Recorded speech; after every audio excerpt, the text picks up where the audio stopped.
Hello everyone, welcome back to the channel JEE maths और मैं हूं सौंदर गोयल। आज हम डिस्कस करने वाले हैं कॉन्टिन्यूटी एंड डिफरेंशिएबिलिटी का लास्ट लेक्चर, जो कि 10वां लेक्चर होगा। और इस लेक्चर में हम डिस्कस करेंगे दो सब टॉपिक्स, एक कॉन्टिन्यूटी पे बेस्ड होगा और एक डिफरेंशिएबिलिटी का यूज करके। तो कॉन्टिन्यूटी पे जो बेस्ड है वो हम डिस्कस करने वाले हैं इंटरमीडिएट वैल्यू थ्योरम। जो छोटा सा टॉपिक है और थोड़ा इंपॉर्टेंस रखता है, ठीक है ना, इनडायरेक्ट इंपॉर्टेंस रखता है, तो इसका पता होना चाहिए थोड़ा सा। और एक हम करेंगे जैसा हमने फंक्शन में फंक्शनल इक्वेशंस पढ़ी थी, जहां पे आपको कुछ कंडीशंस दी होती थी, सर्टेन कंडीशंस, तो आपको फंक्शन पिक करना होता था कि क्या फंक्शन होगा। अब डिफरेंशिएबिलिटी की कंडीशंस का यूज करके हम फिर से कुछ ऐसे ही क्वेश्चन सोल्व करेंगे जहां पे आपको फंक्शन फाइंड आउट करना होता है। तो ये हमारे आज के दो टॉपिक रहेंगे। तो अगर आपने चैनल को सब्सक्राइब नहीं किया है तो जल्दी से चैनल को सब्सक्राइब कर लें। और चलिए बिना देरी किए शुरू करते हैं। तो सबसे पहले हम पढ़ेंगे आज इंटरमीडिएट वैल्यू थ्योरम। क्या होती है भैया? तो let f is a function from closed interval a b to r, ठीक है ना। This is a continuous function. मान लो f एक फंक्शन दिया गया है क्लोज्ड इंटरवल a b से r के ऊपर, और ये कॉन्टिन्यूअस है, ठीक है ना। एंड लेट, और साथ में मैं ये भी एज्यूम कर रहा हूं कि let f of a is not equal to f of b, otherwise ऐसा कुछ कंक्लूजन कर नहीं पाओगे जो हम करने वाले हैं। तो हम मान लेते हैं f of a f of b के इक्वल नहीं है। अब इनमें से एक छोटा होगा एक बड़ा होगा, तो विदाउट लॉस ऑफ जनरलिटी मैं मान लेता हूं f of a is less then f of b। ये उल्टा भी हो सकता है, f of b less than f of a भी हो सकता है, उससे कोई फर्क नहीं पड़ेगा, ठीक है ना। अब साथ ही साथ मान लेते हैं and c is a point in the interval this fa to fb। fa fb से छोटा है, तो ये क्लोज ओपन इंटरवल है, इसके अंदर c बिलोंग कर रहा है। तो इंटरमीडिएट वैल्यू थ्योरम क्या कहती है? देन देयर एग्जिस्ट, ठीक है ना, तो देन देयर एग्जिस्ट, ये साइन होता है देयर एग्जिस्ट के लिए, तो then there exist some x in the interval ab, ठीक है ना। इस ओपन इंटरवल के अंदर x in the interval ab एक x बिलोंग करेगा, such that f of x will be equal to c, मतलब उस c के इक्वल होगा। ये c यहाँ पे बिलोंग करेगा, उसके इक्वल कोई ना कोई ऐसी वैल्यू मिलेगी इनपुट में a b ओपन इंटरवल में, जहां पे फंक्शन अप्लाई करूंगा तो c वैल्यू मिलेगा, ठीक है। तो इसको ज्योमेट्रिकली समझो आप, बहुत ही आसान चीज है। मान लो ये पॉइंट है a और ये पॉइंट है bx के ऊपर, यहाँ पे वैल्यू है fa और यहाँ पे वैल्यू है fb। मैंने मान लिया a b से तो fa fb से छोटा है, ऐसा कुछ होगा, ठीक है। अब ठीक है, तो this is y axis, suppose करो दिस इज y एक्सिस, तो ये क्या हो गया y is equal to fa और यहाँ पे y कितना है अभी fb, ठीक है। तो अब आप c मानोगे कोई, लेट्स सी इन दिस, तो यहाँ पे मैंने c मान लिया कोई भी, तो this is y is equal to c। अब आप फंक्शन को a से b तक अगर फंक्शन ऐसे जाएगा तो fa यहाँ पे वैल्यू है, fb यहाँ पे वैल्यू है। अगर कॉन्टिन्यूअस फंक्शन है तो आप कहीं पे उठा नहीं सकते। तो अगर आप यहाँ से यहाँ तक कॉन्टिन्यूअसली जाना चाहते हो तो कहीं ना कहीं इस लाइन क्रॉस करोगे या नहीं करोगे आप, ठीक है। हो सकता है आप ऐसे चले जाओ, एक बार काटा, हो सकता है आप ऐसे चले जाओ तो उसने 3 बार काट दिया, हो सकता है आप ऐसे चले जाओ, तो बहुत से तरीके हो सकते हैं, ठीक है। तो इसका मतलब क्या होगा, कम से कम एक बार तो जरूर कटेगा, आप देख सकते हो। क्योंकि अगर fa से fb तक जाना है और यहाँ पे नहीं काटना चाहते तो आपको पेन उठाना पड़ेगा। पेन उठाते ही वहां पे क्या आ जाएगी, डिसकंटिन्यूटी, जबकि हम बात कर रहे हैं कॉन्टिन्यूअस फंक्शन के लिए, ठीक है। तो इंट्यूशन बहुत ही आसान है यहाँ पे। This is the intermediate value theorem, ठीक है। तो इसकी कोरोलरी देख रहे हैं, तो कोरोलरी क्या है, मान लो कि f इज ए फंक्शन, ठीक है ना, from a b to r, suppose करो, ठीक है ना, and f is continuous, this is A continuous function. साथ में मेरे को ऐसा पता चल गया कि fa into fb is less then 0। इसका मतलब इन दोनों का साइन ऑपोजिट है, एक पॉजिटिव है एक नेगेटिव है। तो दिस इंप्लाइज भी, मान लो fa नेगेटिव है, fb पॉजिटिव है, fb नेगेटिव है तो fa पॉजिटिव है, तो बीच में कौन फंसेगा, नेगेटिव पॉजिटिव के बीच में 0 फंसेगा। तो इसका मतलब then there exist some x in the interval ab such that fx is equal to 0। तो इसका मतलब क्या होगा, fx is equal to 0 equation है ना उसका, कम से कम एक रूट गारंटीड है किसके बीच में, open interval A to B. कब, जब F A into F B कितना है, नेगेटिव है, and F is continuous function. ये बहुत जरूरी है इसका होना, अगर कॉन्टिन्यूस नहीं है तो आप कुछ भी नहीं कह सकते, कॉन्टिन्यूटी की वजह से ही कह पा रहे हैं। देख सकते हो आप, सपोज तो एफ ए नेगेटिव है तो एफ ए नीचे मिलेगा, एफ बी ऊपर मिलेगा, एक्स एक्सिस के, तो उसको एक्स एक्सिस को क्रॉस करना पड़ेगा, तो इसका मतलब उसका रूट मिलेगा, ठीक है ना। उल्टा है तो अदर वे राउंड हो जाएगा, वे एफ बी कम है, एफ ए बड़ा है तो ऐसे जाएगा, तो भी उसको काटना पड़ेगा, ठीक है। तो इसलिए ये उसकी क्या होगी, कोरोलरी होगी। क्लियर है। तो this is the intermediate value theorem, ठीक है। अब इस पे बेस्ड हम दो क्वेश्चंस देखते हैं, किस तरह से इनके क्वेश्चंस को आप सॉल्व करोगे। तो वो मतलब ये आपको एस्टिमेट बताता है कि कम से कम एक रूट होगा। अब दिक्कत कई बार ये आती है कि एग्जैक्ट का क्वेश्चन आ गया तो फिर आप फंसोगे कि एग्जैक्ट तो नहीं बताता है आपको कुछ भी, ठीक है। तो मैं कुछ क्वेश्चन लिख रहा हूँ। फर्स्ट है, f is a function from closed interval ab to closed interval ab and this is a continuous function। तो कह रहा है कि prove that fx is equal to x has at least one root in closed interval a to b। कम से कम एक root इसका पक्का मिलेगा, ठीक है। दूसरा क्या कह रहे हैं कि fx is a continuous function on 0 to 3, x belonging to 0 to 3। साथ में कह रहा है कि fx takes only rational values। fx सिर्फ कैसी वैल्यू ले रहा है, रेशनल वैल्यूज ले रहा है। साथ में कह रहा है कि f की वैल्यू 2 पे है 15, तो क्वेश्चन पूछा गया है फाइंड f ऑफ e, ठीक है। थर्ड पे चलते हैं। थर्ड है fx दिया गया है आपको x e की पावर x minus 2, ठीक है ना। तो कह रहा है कि show that fx is equal to 0 has exactly one root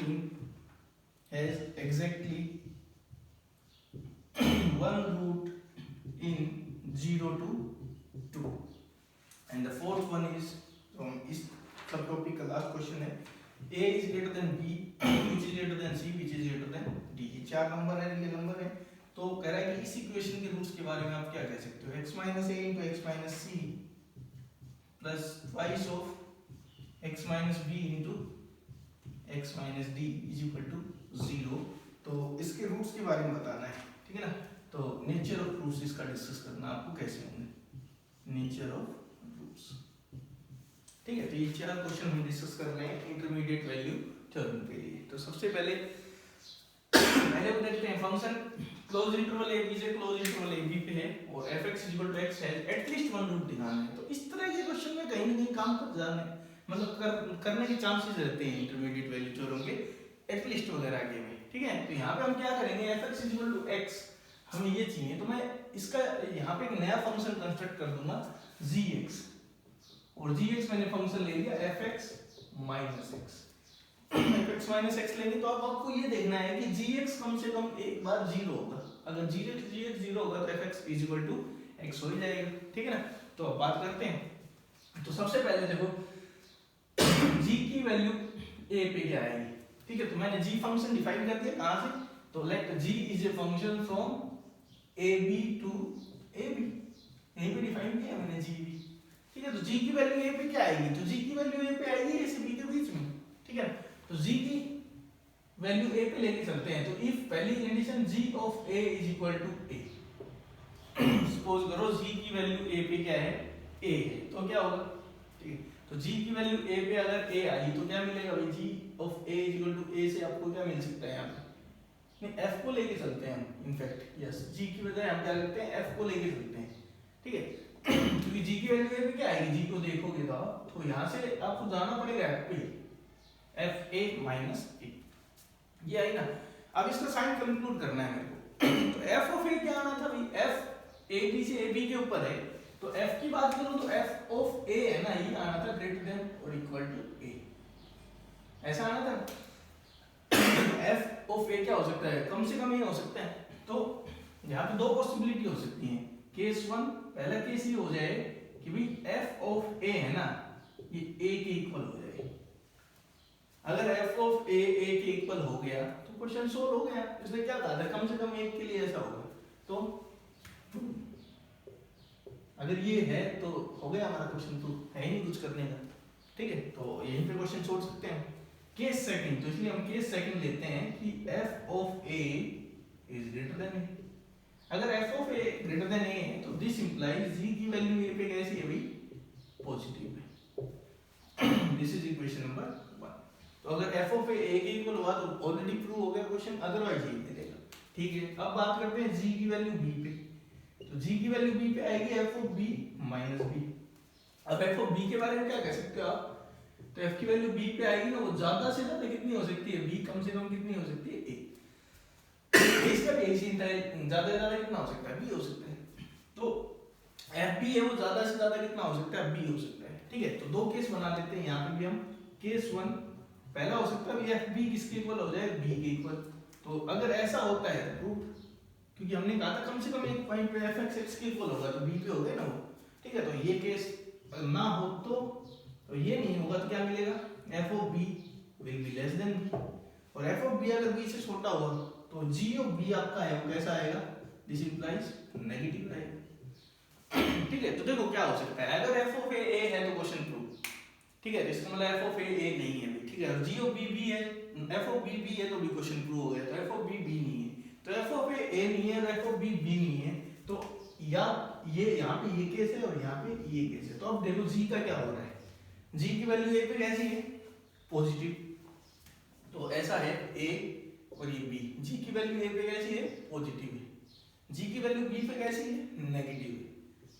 ठीक है, अब fx कैसा फंक्शन है, कॉन्टिन्यूअस। तो gx देखो कॉन्टिन्यूअस माइनस कॉन्टिन्यूअस क्या आएगा, कॉन्टिन्यूअस। तो gx भी कैसा फंक्शन है, कॉन्टिन्यूअस। अब हम लगा देंगे इस पे इंटरमीडिएट वैल्यू थ्योरम। तो g is A continuous function, तो ये पॉजिटिव से नेगेटिव पे आएगा, तो कम से कम एक बार x एक्सिस को कट करना पड़ेगा। ठीक है ना, तो बाय इंटरमीडिएट वैल्यू थ्योरम, तो यहां पे मैं क्या कह दूंगा, बाय इंटरमीडिएट वैल्यू थ्योरम क्या होगा, g of x will be equal to 0 for some x in upper interval a to b। होगा ना, किसी न किसी अपर इंटरवल a b में कोई ना कोई पॉइंट पे gx 0 होगा। तो अगर gx 0 होगा तो क्या आएगा, fx is equal to x होगा for some x belonging to open interval a to b। ठीक है, तो इसका मतलब हमने ओवरऑल यही प्रूव कर दिया कि कम से कम एक x पक्का मिलेगा जहाँ पे fx किसके इक्वल होने वाला है, x के इक्वल होने वाला है। आया समझ में? ठीक है ना, तो ये था हमारा मतलब इंटरमीडिएट वैल्यू थ्योरम का यूज करके प्रूफ। ठीक है, आगे मूव करते हैं। सेकंड क्वेश्चन में देखो क्या है, कंस्ट्रक्शन बेस्ड होते हैं जनरली क्वेश्चन, यहाँ पे आपको मानना पड़ा gx और फिर इसको हमने प्रूव किया है।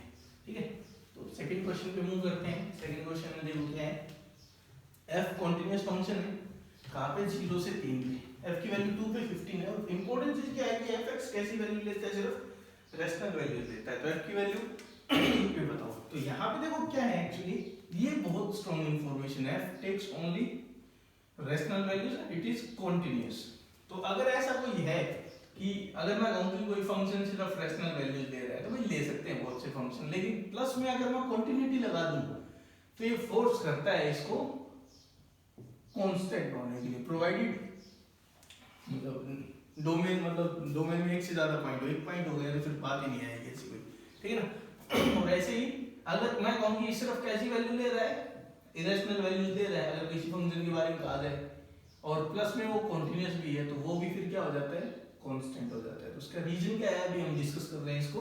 तो देखो क्या है, हम प्रूव करेंगे फंक्शन कैसा होगा, कांस्टेंट होगा। ठीक है, ये टारगेट है। तो let function is not constant, contradiction से प्रूव करें कि अगर कांस्टेंट नहीं है तो क्या होगा। अदरवाइज ऐसे सोचते इसको, जैसे 2 पे वैल्यू कितनी है, दिस इज 2, हमें 0 से लेके 3 तक बताना है, तो ये मान लो आपका 2 है, 2 पे वैल्यू है 15। ठीक है, अब आपको बात करनी है e पे, 2.7 के आसपास यहाँ आ जाएंगे हम e। तो e पे हमें बताना है क्या वैल्यू होगी। ठीक है, सपोज करो e पे वैल्यू है वो 15 नहीं है, सपोज करो e पे वैल्यू में कह रहा हूँ कांस्टेंट है 15 होनी चाहिए। ठीक है, मान लो आप कहते हो 15 नहीं है, 15 नहीं है तो कुछ और होगी, मान लो 15 से कम या ज्यादा, तो ये 15 था, मान लो 15 से कम है, सपोज करो कुछ भी है 15 से कम है, 14 नहीं है, 14 पॉइंट कुछ है, कुछ भी है, 15 नहीं है। ठीक है, तो फंक्शन यहां से यहां तक आएगा तो क्या होना चाहिए आपके हिसाब से, इंटरमीडिएट वैल्यू थ्योरम लगेगी। ठीक है ना, क्लियर है। कोई भी वैल्यू है यहाँ पे, ये 15 से जस्ट ऊपर या नीचे कुछ भी हो सकती है। और दूसरी इंपॉर्टेंट चीज क्या है, ये क्या है, यहाँ पे मान लो मैं y मान लेता हूँ, अगर 15 14 को लेके कंफ्यूज हो तो 15 यहाँ पे, तो 15 दे रखी 2 पे वैल्यू, तो यहाँ पे मैंने p पे वैल्यू मान ली कि उसकी वैल्यू है y is a rational number. ठीक है, तो y intermediate value theorem function 15 से लेके y तक लगातार जाएगा, कंटिन्यूअसली जाएगा ना। अब एक चीज देखो इंपॉर्टेंट होती है कि between any two rational numbers, between any two rational numbers क्या होता है, there are infinitely many irrational numbers होते हैं ना। किन्हीं भी दो आप रेशनल नंबर्स के बीच में देखोगे तो infinite number of irrational numbers होते हैं। तो ये रेशनल नंबर, ये रेशनल नंबर, ठीक है। अब कोई फंक्शन यहाँ से यहाँ तक उतर के आया है कंटिन्यूअसली, बिना मतलब मेरे को ब्रेक नहीं करना है, लगातार आना है, तो इसके बीच में क्या हुआ होगा, इनफाइनाइट नंबर ऑफ इरेशनल्स आए होंगे, ठीक है ना। तो बाय इंटरमीडिएट वैल्यू थ्योरम वो भी कहीं किसी ना किसी मतलब एलिमेंट के आउटपुट रहा होगा, तो कंटिन्यूअसली आया है यहाँ से यहाँ तक, तो इसके बीच के सारे एलिमेंट्स की कोई ना कोई मतलब प्री इमेज आपको मिलने वाली है। मानते हो नहीं ये चीज, यही तो कह रहा है इंटरमीडिएट वैल्यू थ्योरम क्या कहती है कंटीन्यूअस फंक्शन के लिए कि फंक्शन ऑफ ए ना f की वैल्यू a पे और फंक्शन की वैल्यू b पे अलग अलग है, कंटीन्यूअस फंक्शन है, तो उनके बीच में आप कोई भी एलिमेंट उठाओगे उसकी कोई ना कोई प्री इमेज मिलेगी। तो इसका मतलब इरेशनल जो नंबर है उनकी भी प्री इमेज मिलेगी, ठीक है ना। लेकिन ये भाई साहब तो क्या कह रहे हैं कि फंक्शन तो कैसा है, सिर्फ रेशनल वैल्यूज लेता है। तो इसका मतलब क्या हुआ कि बीच में जो इरेशनल वैल्यूज आई, ठीक है ना, उनको प्री इमेज मिली नहीं। और अगर इरेशनल वैल्यूज पे कोई प्री इमेज नहीं मिली तो वहां पे ब्रेक लगे हैं, जंप लगे हैं बार बार, तो ब्रेक लगेंगे तो फंक्शन डिसकंटीन्यूअस हो जाएगा। तो भाई या तो ये ब्रेक करना पड़ेगा आपको, अगर कंटीन्यूअस करोगे तो रेशनल वैल्यूज नहीं लेगा मतलब इरेशनल वैल्यूज नहीं लेगा। और अगर आप कहोगे नहीं इरेशनल वैल्यूज लेनी है तो इरेशनल वैल्यूज लोगे तो फिर आप कंटिन्यूटी ब्रेक करवाओगे। तो इसका मतलब क्या हुआ कि ऐसा पॉसिबल नहीं है। तो इसका मतलब फंक्शन की वैल्यू e पे क्या होनी पड़ेगी, 15 ही होनी पड़ेगी, and this has to be a constant function. Constant होगा क्योंकि वही आर्गुमेंट आप दे सकते हो, कांस्टेंट नहीं है तो 2 के अलावा मान लो किसी और पॉइंट पे कोई और वैल्यू है, तो वहां से वहां तक जाने के लिए उसको बीच में इरेशनल वैल्यूज लेनी पड़ेगी, जो कि कॉन्ट्रडिक्शन आ जाएगी क्योंकि ये सिर्फ कैसी वैल्यू लेता है, रेशनल वैल्यूज लेता है। Hence it is a constant function. तो e पे भी कितनी वैल्यू आएगी, 15 वैल्यू आएगी। आया भी समझ में, ठीक है। थर्ड क्वेश्चन पे चलते हैं। फंक्शन दिया गया है, कह रहा है कि शो करो एग्जैक्टली वन रूट। अब ऐसे क्वेश्चंस में आप इंटरमीडिएट लगा के कर भी लेते हो तो ज्यादा बेनिफिट नहीं होने वाले आपको, क्योंकि इंटरमीडिएट तो आपको एटलीस्ट बताएगा ना। तो एटलीस्ट में और एग्जैक्ट में तो फर्क है ना, क्या पता एक से ज्यादा भी हो जाए। इंटरमीडिएट ये तो कहता नहीं आपको एग्जैक्टली इतने होंगे। तो जैसे कोई इसमें इंटरमीडिएट लगाए तो देखो क्या आएगा, फंक्शन की वैल्यू 0 पे तो 0 रखोगे तो -2 आएगी, फंक्शन की वैल्यू 1 पे तो ये आएगा e -2 विच इज पॉजिटिव, ठीक है ना। Now this is a continuous function, ये साफ दिख रहा है, कंटीन्यूअस भी है डिफरेंशिएबल भी। तो 0 पे वैल्यू कैसी है, नेगेटिव है, ठीक है, और 1 पे वैल्यू कैसी है, पॉजिटिव है। तो यहां से यहां तक जाओगे तो ऐसा भी हो सकता है, ऐसा भी हो सकता है, हमें क्या पता क्या है, जब तक हम कुछ इसके बारे में स्पेशली देखें नहीं, सिर्फ ऐसे ही ऊपर से देख के तो ये पता चलेगा कि एटलीस्ट इंटरमीडिएट वैल्यू थ्योरम क्या कहेगी, at least one root in 0 to 1, ठीक है ना, या 0 to 2 बोला है तो 2 पे वैल्यू देखो फिर क्या आएगा भाई, 2 के एक बार अलग वैल्यू देखते हैं। 2 पे वैल्यू कितनी आएगी, 2e² -2 which is again positive, तो 0 से 2 के बीच में भी एटलीस्ट एक रूट गारंटीड है। लेकिन इसमें तो डिमांड की है एग्जैक्ट एक रूट दिखाओ, तो ऐसे में आपको थोड़ा एडवांस मेथड लगाना पड़ेगा। तो हम ग्राफिकल अप्रोच करते हैं, हमें ये इक्वेशन सोल्व करनी है बेसिकली, x e की power x is equal to x e की power x -2 is equal to 0, इसके सॉल्यूशन निकालने एक तरह से। तो इसको मैं ऐसे लिख देता हूं, x is equal to 2 into में e की पावर -x। इस इक्वेशन के सॉल्यूशन निकाल लेते हैं, क्योंकि इसका कंबाइन ग्राफ बनाना थोड़ा ट्रिकी है, अलग अलग कर देते हैं। अभी दोनों ग्राफ आसान है, तो देखो क्या आएगा। तो सबसे पहले देखे तो y इक्वल टू x का ग्राफ खींच देता हूं, तो y इक्वल टू x का ग्राफ ये हो गया। फिर हम 2 into e की पावर -x का खींचते हैं, तो 0 पे वैल्यू क्या आएगी 2, और ये डिक्रीजिंग फंक्शन होता है तो ये ऐसे चला जाएगा। तो यहां से आप देख सकते हो कि इस इक्वेशन का, इस इक्वेशन का मतलब इस इक्वेशन का, this equation has only one real root, only one real root. ठीक है, अब ग्राफ से आप कर रहे हो तो आपको वो करने की जरूरत ही नहीं है, यहीं से कंक्लूड हो जाएगा। कैसे देखो यहाँ पे कौन बड़ा है अभी 2e की पावर x बड़ा है। ठीक है, अब देखो यहाँ पे इक्वल हुए हैं, अब हम यहाँ देखते हैं 1 बीच में मान लो 1 या फिर 2 पे देखना चाहो तो 2 पे देख लो, 1 पे देख लेता हूँ मैं। 1 पे इसकी वैल्यू 1 है, देखो ये कौन सा है y x, तो यहाँ पे 1 वैल्यू ले रहा है। जब ये कितनी वैल्यू लेगा, यहाँ पे जो वैल्यू है ये 2/e, तो 2/e 1 से छोटा होता है, तो यहाँ पे ये फंक्शन नीचे जा चुका है, यहाँ पे फंक्शन ऊपर था, इसको बीच में कैंसिल हुआ है, मतलब एक दूसरे को इंटरसेक्ट किया इन्होंने, और एक बार इंटरसेक्ट कर रहे हैं तो रूट भी ट्रेस कर लिया हमने, कहाँ से कहाँ हुआ, 0 से 1 के बीच में, या 0 से 2 भी बोल सकते हो। तो there will be exactly 1 root in 0 to 2। तो ये आप ग्राफिकल अप्रोच से कह सकते हो, इससे नहीं कह सकते इंटरमीडिएट वैल्यू थ्योरम से। ये आपको सिर्फ ये बताएगा कि एटलीस्ट एक रूट है। ठीक है ना, तो उसके लिए आपको थोड़ा एडवांस मेथड लगाने पड़ेंगे, इसीलिए ये फेल होने के चांसेस रहते हैं कि एग्जैक्ट वगैरह क्वेश्चन आए तो दिक्कत हो जाएगी। ठीक है, और भी जैसे ए पे और बी पे वैल्यू दे के ऐसा इंटरवल दे दे तो वहां पे भी आप कंक्लूड नहीं कर पाओगे कुछ। ठीक है, तो बहुत ही रेस्ट्रिक्टेड मेथड है ये इंटरमीडिएट वैल्यू थ्योरम।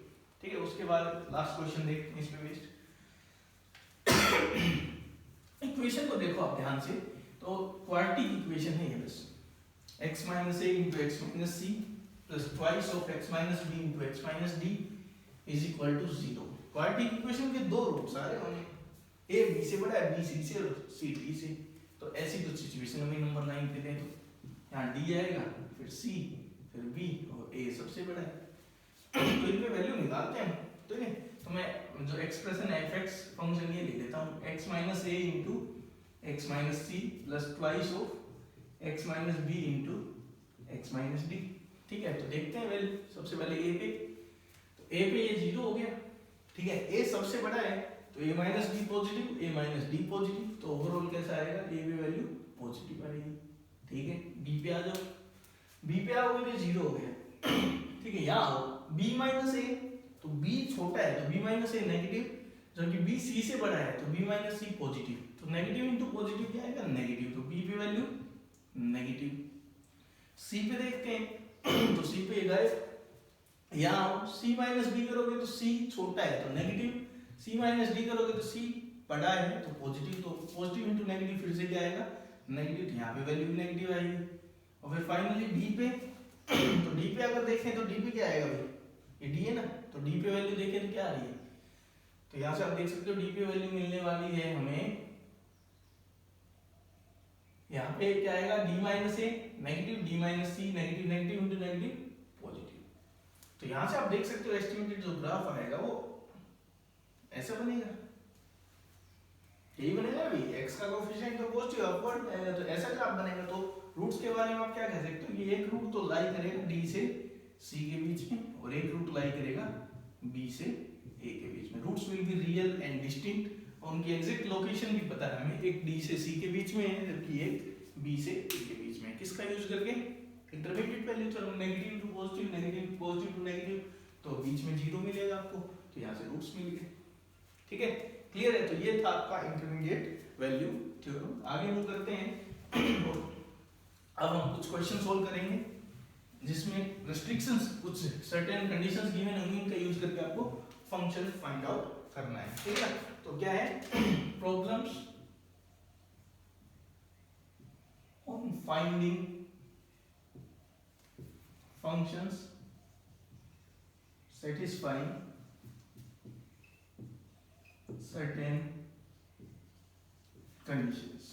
तो कंडीशंस ध्यान रखना, ये कंडीशंस हैं कहीं ना कहीं डिफरेंशिएबिलिटी से रिलेटेड होंगी, डिफरेंशिएबल है फंक्शन, इस तरह की चीजें आपको गिवन मिलेंगी। ठीक है, मैं कुछ क्वेश्चंस लिख रहा हूँ, ठीक है, उनको सोल्व करते हैं। First question is f is a function from r to r and this is a differentiable function।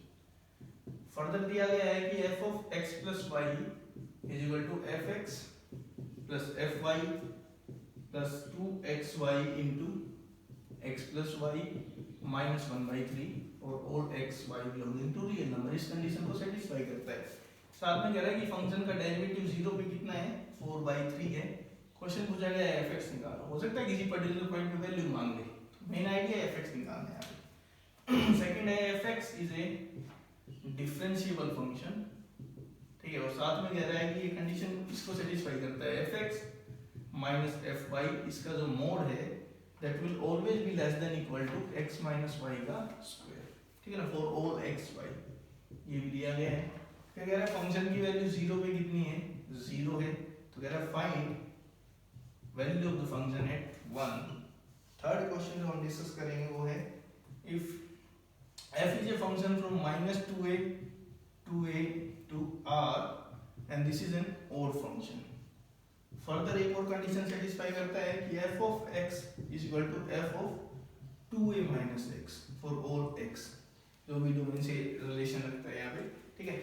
अब दिया गया है left hand derivative eight x is equal to a is 0। Question पूछा है find left hand derivative eight x is equal to minus, ठीक है। जबकि fourth and last question जो हम करेंगे वो है if f of x plus y by 2 is equal to fx plus fy by 2 for all x and y in real numbers, ठीक है ना। f की वैल्यू जीरो पे कितनी है भाई, जीरो 1 है, और f डैश जीरो पे कितना है, माइनस 1 है, ये भी दिया हुआ है। और fx डिफरेंशिएबल है, ये भी है साथ में, fx is differentiable for all r for all x belonging to real numbers। Question है फाइंड fx, ठीक है। तो ये कुछ क्वेश्चंस हैं जो हम सोल्व करने वाले हैं इस तरह के। तो यहाँ से आपको आइडिया क्लियर हो जाएगा कि क्या सोचना होता है इसमें, ठीक है। सबसे पहले स्टार्ट करते हैं। तो जनरली एक चीज गिवन मिलेगी इनमें, डिफरेंशिएबल है, ठीक है। तो डिफरेंशिएबल होने का मतलब f डैश x एग्जिस्ट कर रहा है। तो हम देखो यहाँ पे एक चीज सीखेंगे, नहीं लिमिट, मान लो मैं कहूँ कि कोई फंक्शन डिफरेंशिएबल है, इसका मतलब f डैश एग्जिस्ट कर रहा है, f डैश x एग्जिस्ट कर रहा है। और f डैश x क्या होता है, x पे डेरिवेटिव। तो हमने ये सीखा था, x पे डेरिवेटिव निकालने का तरीका क्या था भाई, लिमिट f ऑफ, जैसे a पे डेरिवेटिव निकालना हो तो क्या करते थे, उससे रिलेट करेंगे। तो जिसको a पे डेरिवेटिव निकालना हो तो हम लिखते थे limit x tending to a fx minus fa upon x minus a, यही लिखते थे ना। तो देखो अब मैं इसको थोड़ा सोल्व कर रहा हूँ, मैं x से इसको इंडिपेंडेंट बनाना चाहता हूँ, तो क्या करूँगा मैं, पुट कर रहा हूँ यहाँ पे x is equal to a plus h, ठीक है। तो ये क्या बन जाएगा, लिमिट h जीरो पे भाग जाएगा, f of a plus h minus में f ऑफ a अपॉन यहाँ a plus h minus a करोगे तो h। तो ये भी क्या होता है, f डैश a होता है। तो हम यहाँ पे इस तरह की चीजों का यूज करने वाले हैं कि f डैश a क्या होता है, f of a plus h minus f of a by h and limit h is approaching to 0, ठीक है। ये आप मतलब डेफिनेशन में दे सकते हो। अगर आप लेफ्ट एंड राइट डेरिवेटिव की बात करना चाहते हो तो फिर आपको उस हिसाब से सोचना पड़ेगा। ये मैंने जनरल उसमें बोला है डेरिवेटिव सीधा, लेफ्ट राइट में सोचें तो थोड़ा सा अलग हो जाता है। जैसे लेफ्ट हैंड डेरिवेटिव में करोगे तो आप क्या करते थे, limit x tending to a negative होता था, fx minus fa upon x minus a। तो यहाँ पे जब पुट करेंगे ना तो x को हम करते हैं a माइनस h, क्योंकि a से थोड़ा सा छोटा है तो h को हम पॉजिटिव ही लेके चलते हैं। तो यहाँ से लिमिट आएगी h अप्रोचिंग टू 0 प्लस, क्योंकि a से थोड़ा सा छोटा तब होगा जब h पॉजिटिव हो, ठीक है ना। तो h प्लस आएगा, यहाँ आएगा f of a minus h minus में f ऑफ a, और यहाँ पे क्या बचेगा, माइनस h बचेगा। तो अगर आपको लेफ्ट हैंड डेरिवेटिव सीधा लिखना हो, इंडिपेंडेंट ऑफ x को नहीं लाना चाहते, आप चाहते हो सिर्फ जिस पे डेरिवेटिव वो टर्म्स आए, तो आप ये भी लिख सकते हो। राइट हैंड डेरिवेटिव क्या आएगा, इसको आप राइट हैंड डेरिवेटिव की तरह भी सोच सकते हो, ठीक है ना। राइट हैंड डेरिवेटिव आपका बिल्कुल ऐसा ही आने वाला है, क्योंकि आप क्या पुट करने वाले हो, a प्लस h, ठीक है। तो आप देखो इनका यूज करके कैसे करेंगे। तो उसने कहा है फंक्शन डिफरेंशिएबल है, ठीक है। तो हम f डैश x निकालना चाहते हैं, तो f डैश x के लिए क्या लिख सकते हो आप, f of x plus h minus f of x upon h, a को x से रिप्लेस कर देंगे, ठीक है। तो देखो क्या आएगा यहाँ से, ये क्यों कर रहे हो अभी आपको 1 मिनट में समझ में आ जाएगा कि ये नई डेफिनेशन क्यों उठा रहा है, ठीक है। तो f डैश x एग्जिस्ट कर रहा है, तो f डैश x कितना है, f of x plus h minus में f of x divided by h, यही है ना। अब f of x plus h क्यों लाया, क्योंकि यहाँ पे ऐसा कुछ गिवन है f of x plus y, तो f of x plus h को यूज करेंगे वहां पे, तो क्या बन जाएगा इसके हिसाब से, f of x plus F of H plus 2xh into X plus H minus 1/3 और माइनस में एफ ऑफ एक्स अलग से है डिवाइडेड बाई एच। समझ में आए? ठीक है ना। तो देखो एफ ऑफ एक्स से एफ ऑफ एक्स कैंसिल। ठीक है, अब स्टार्ट करते हैं थोड़ी कैलकुलेशन। तो देखो क्या आएगा एफ ऑफ एच। ठीक है, यहाँ पे देखो तो इसको मैं क्या लिख सकता हूँ, तो एफ ऑफ एच इसको मैं अलग डिवाइड कर दूंगा एच से। ठीक है, तो f of H minus 1/3 upon H, इसको मैंने अलग ले लिया और प्लस में क्या बच गया 2x into X plus H और लिमिट साथ में है, लेकिन limit H approaching to zero यहाँ भी थी, limit H approaching to zero, तो यहाँ भी लगेगी limit H is approaching to zero. तो क्वेश्चन है ये सोल्व करना पड़ेगा आपको। लिमिट ये तो हो गई सोल्व, एच को जीरो कर देंगे 2x स्क्वायर आ जाएगा। ये क्या है, तो इसका कहीं ना कहीं लिंक मिलेगा आपको इसी फंक्शन से रिलेटेड। अब देखो फंक्शन का डेरिवेटिव दिया हुआ है कहाँ पे, जीरो पे, तो ये यूज करने की ट्राई करेंगे। अब देखो 1/3 कहाँ से लाया जाए ये सोचना पड़ेगा आपको। ठीक है ना, तो फंक्शन का डेरिवेटिव जीरो पे दिया है, तो इसको मैं इस फॉर्म में लिखना चाहूँ तो एफ डैश जीरो का आप क्या लिखोगे, limit S tending to zero, यहाँ पे क्या आएगा जीरो प्लस एच, एच होता है माइनस में f of zero upon H. तो कहीं ना कहीं ऐसा बनता दिख रहा है, बस अगर एफ ऑफ जीरो 1/3 निकल गया तो होगा, तो हमें एफ ऑफ जीरो निकालना पड़ेगा।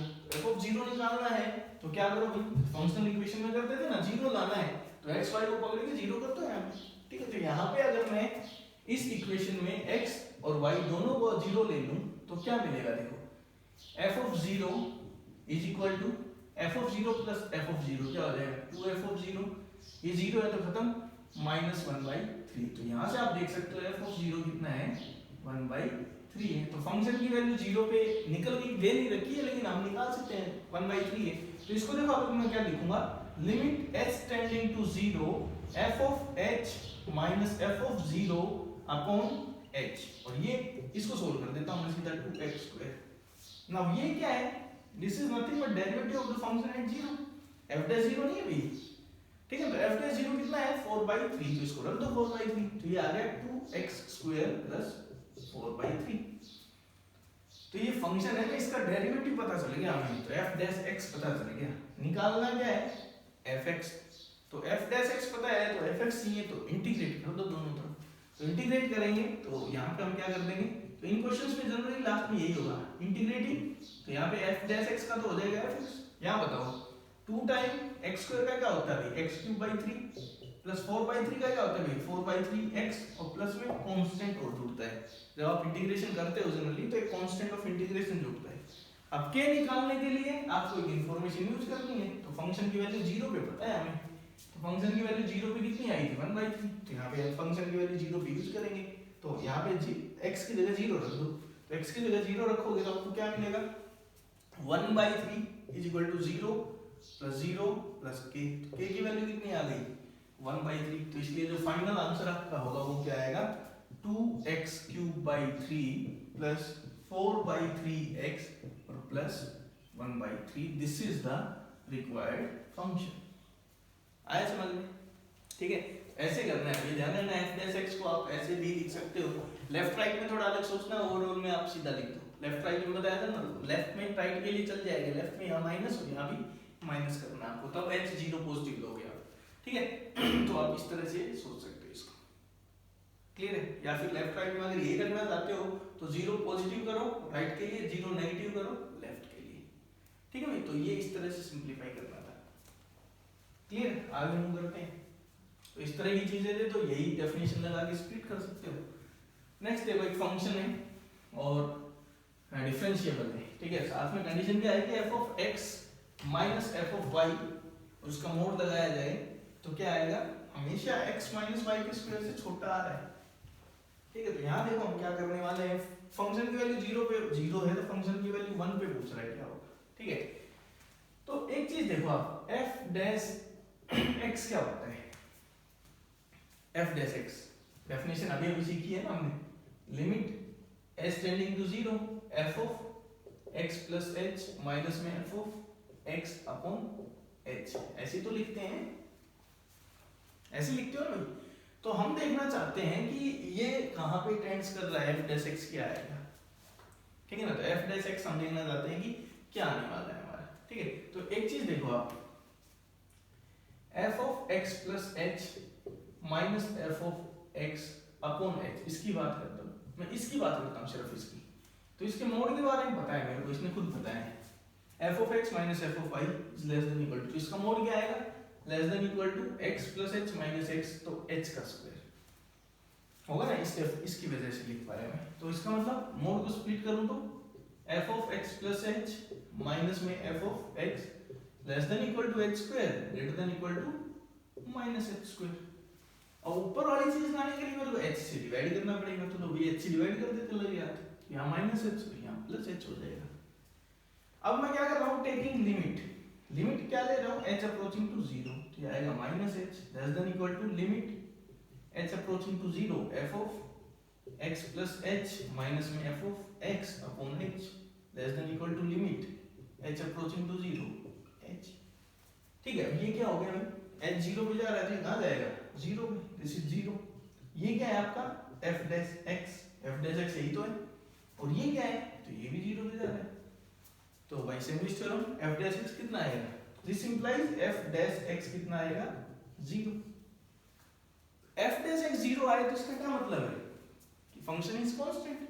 तो इसका क्या मतलब, एफ डैश एक्स हमेशा कांस्टेंट, जीरो आने का मतलब एफ एक्स इज कांस्टेंट, तो एक कांस्टेंट फंक्शन आ गया। कांस्टेंट फंक्शन आ गया, जीरो पे वैल्यू कितनी है, जीरो है, तो भाई वन पे भी कितनी होगी, जीरो होगी, ये फंक्शन ही आपका कांस्टेंट है।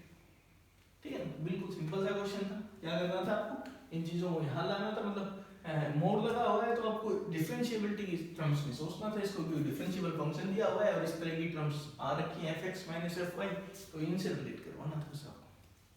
ठीक है भाई, क्लियर है। तो कांस्टेंट फंक्शन होगा तो 1 पे वैल्यू कितनी आएगी, 0 आएगी। ठीक है, नेक्स्ट पे मूव करते हैं, question number 3।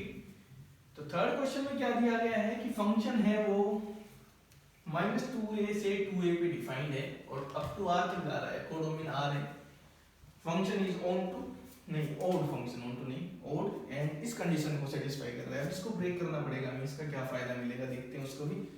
Left hand derivative 0 है तो फाइंड करना है a पे, तो right left hand derivative -a पे निकालना है।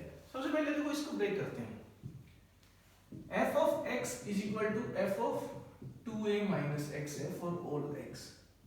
तो यहां से ऐसे में सिमेट्री मिलती है, तो मैं क्या कर रहा हूं, इसको मैं x, इस इक्वेशन में x की जगह रख देता हूं a प्लस x, तो क्या आएगा f of a plus x आएगा नहीं, ये कितना आएगा f of 2a minus a minus x, तो कितना हो गया ये f of a plus x is equal to f of a minus x for all x।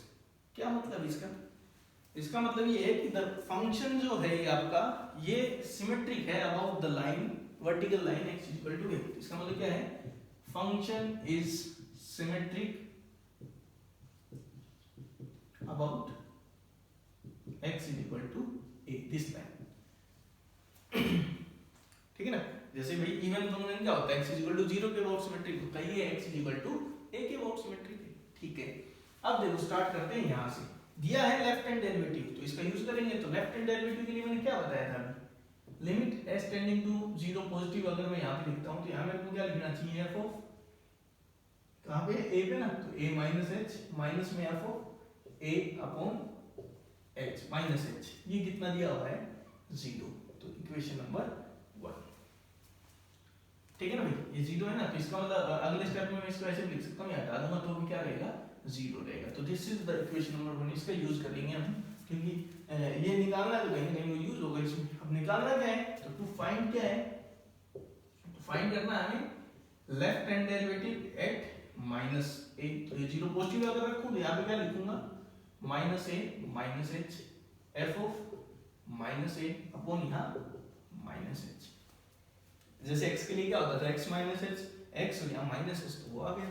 अब सबसे पहले मैं यूज करता हूँ इसका ओड फंक्शन, ओड है तो f ऑफ माइनस x क्या होता है, माइनस fx। तो अगले स्टेप में इसको देखो मैं ऐसे लिख रहा हूँ, समझना, s tending to 0 positive, minus बाहर अंदर बच गया a प्लस h, यहाँ भी माइनस बाहर आएगा तो प्लस हो जाएगा f of a upon minus h। तो पहले मैं माइनस h को काट देता हूँ, तो ये यहाँ माइनस आ जाएगा, ये हट गया।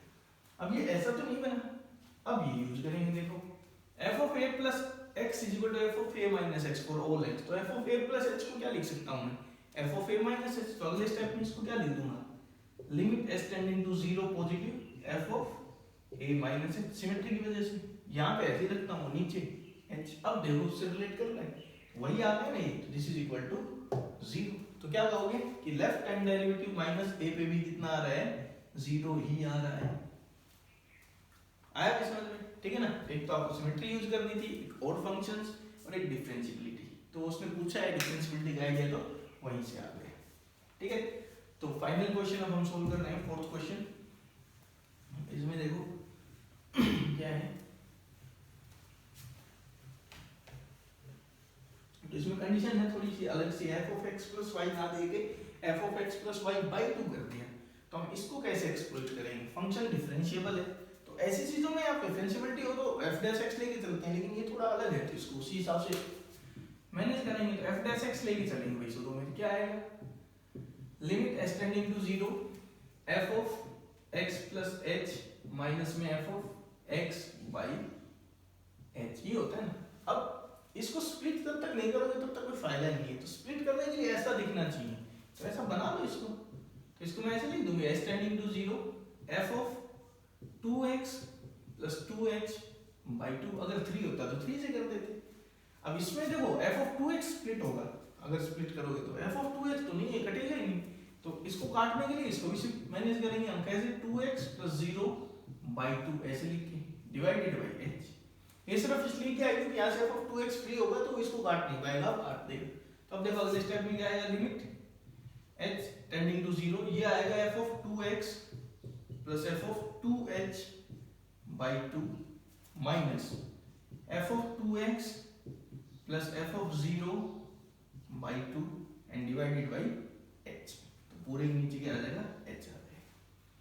तो नीचे आप देखोगे तो अगले स्टेप में मैं सीधा लिख रहा हूँ इसको, ये आ जाएगा लिमिट s टेंडिंग टू 0, नीचे कितना आ जाएगा भाई 2h, या f ऑफ 2x से f ऑफ 2x कट जाएगा, तो ये आएगा f ऑफ 2h माइनस में f ऑफ 0।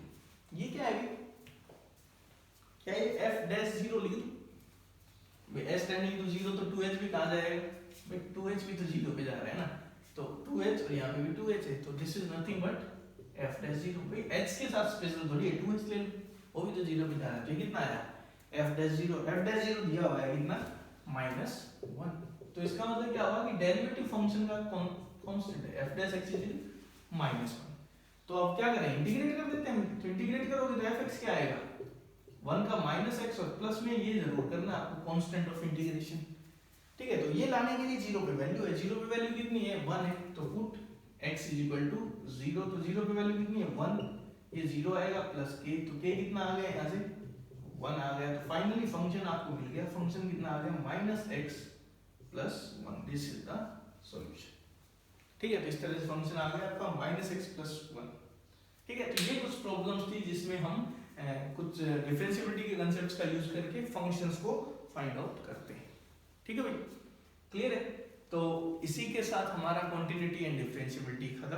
अब आपको करना क्या है, लिमिट्स, कॉन्टिन्यूटी एंड डिफरेंशिएबिलिटी को अगले 2 दिन में अच्छे से रिवाइज कर लेना है, ताकि जो आपका टेस्ट होगा उसमें आप अच्छी परफॉर्मेंस दे पाओ। और जैसे वो टेस्ट हो जाएगा उससे जस्ट अगले दिन से हम फिर डिफरेंशिएशन स्टार्ट करने वाले हैं, ठीक है भाई। तो अच्छे से इन चैप्टर्स को आप प्रैक्टिस करो, जेई के पॉइंट ऑफ व्यू से बहुत ही ज़्यादा इंपॉर्टेंट है और आगे भी आपकी हेल्प करने वाले हैं, ठीक है भाई। तो आज के लिए इतना ही, thank you, have a nice day.